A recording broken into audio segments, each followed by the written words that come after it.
আমি আর দীর্ঘায়িত করব না। আমি আমার বক্তব্য এখানে সম্মানীয় সৈকত সরকার মহাশয়, আমি বর্ষের শুভেচ্ছা অভিনন্দন। আজকে যারা সামনে বসে আছেন অধীরা করে আমাদের খুশি প্রধানমন্ত্রীর বক্তব্য শোনার জন্য, যারা দূর দূরান্ত থেকে এসেছেন গরমকে উপেক্ষা করে, আমি তাদেরকে মধ্যপ্রদেশ থেকে প্রণাম জানাচ্ছি। যাদের উপর ভর করে আমরা 2026-এর এই পরিবর্তন আনবো, 2026-এর এই জঙ্গলার সরকারকে সরিয়ে প্রকৃত রাষ্ট্রবাদী সরকার গঠন হবে।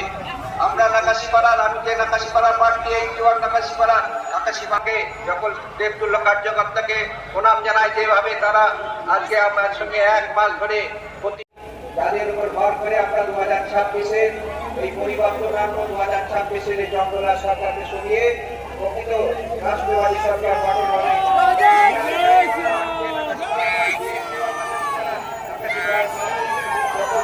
আজকে আমরা সঙ্গে 1 মাস ধরে প্রতিনিয়ত প্রতিটা সময়